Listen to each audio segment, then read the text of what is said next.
Ja sõbrad, olen tulnud oma lemmik aianduskeskusesse ja loomulikult on see Hortes ja miks ma siin olen? Ikka sellepärast, et kätte on jõudnud kevad ja lähenemas on ka emadepäev ja ei saa ükski emadepäev ilma Horteseta ju mööda minna. Muidugi, sellepärast, et on päike, on juba tahtmine hakata istutama, tahaks palju lilli saada, tahaks palju teha. Ja anname siis inimestele head näpunid, ma saan, et sa oled siin väga kena väljapaneku teinud, mitte ainult lillede näol, vaid ka sellise aiamööbli näol, et inimesed saaks ka oma kätetööd nautida, istuda, võtka aeg ise endale natuke. Aianduskeskuses Hortes on hästi palju kõike peale lillede veel ka kõiksugu sisustuse elemente. Ehk siis natuke võib-olla trendidest ka ja emadepäev on tulemas, et otsime kingitust. Metall ehk siis tsink, plekk, pang, väga trendikas praegu. Ehk siis hästi palju on selliseid toredaid istutusanumaid, kuhu võiks igasuguseid toredaid istutusi teha. Ehk kui me võtame lilli ja taimi, siis rõdule igale poole võiks ka, siit kaasa võtta sellist väga trendikat materjali, mis siis tegelikult oleks ka juba nagu ruumi kujunduseks. Veel, eestlane on väga töökas rahvas. Me armastame väga palju tööd teha ja peenarde vahel toimetada. Aga me ei ole teinekord tähele pannud seda, et kui ilus see kõik tuleb. Seetõttu võiks emadele või siis oma lähedastele või oma kodudesse viia midagi, mis oleks ka see, kus me saame nautida.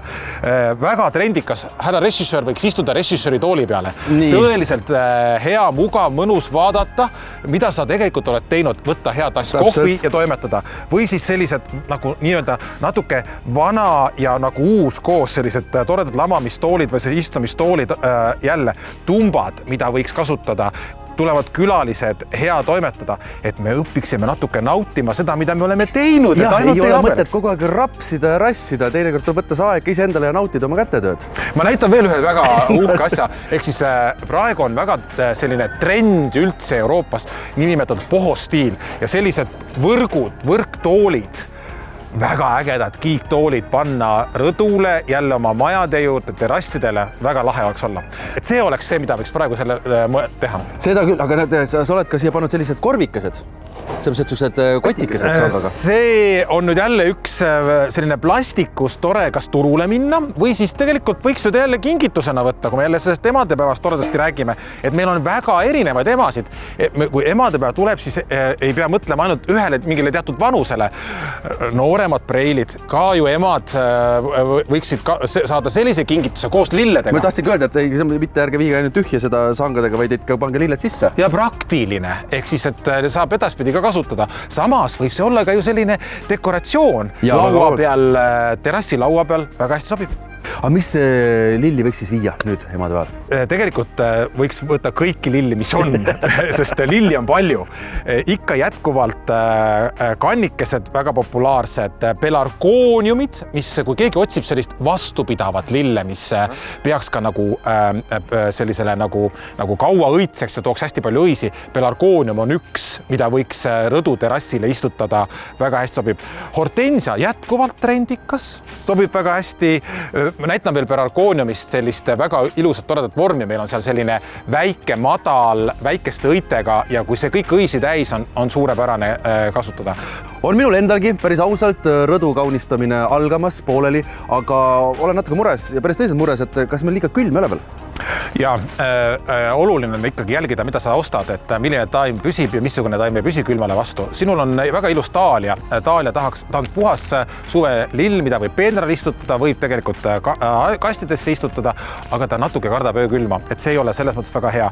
Siis on võõrasemad ja kõik kannikesed, mis kannatavad -5 kraadi. Praegu väga ilusti võib istutada. Tegelikult käibki see istutamine niimoodi, et praegu on sellised võõrasemad kannikeste aeg, siis me võtame need välja, kui need on ära õitsenud ja panemegi siis suvelilled, kui läheb juba soojamaks ja saab väljast teha, nii et kogu aeg on ooti. Igaks juhuks ma veel ütlen sulle, kui läheb nüüd emale kingituse ostmiseks või läheb lillede ostmiseks ja selline tore korv kaasas, ärge unustage kaasa võtmast väetist, sest kõikidele suvelilledele, praegu on see suurepärane, aga kõikidele suvelilledele oleks hästi oluline kogu aeg lisada väetist, ehk siis väike soovitus, kui me lähme, pistame siit väetise paki kaasa, sest iga kastmiskorraga suvelilledele tuleb lisada väetist iga kastmiskorraga.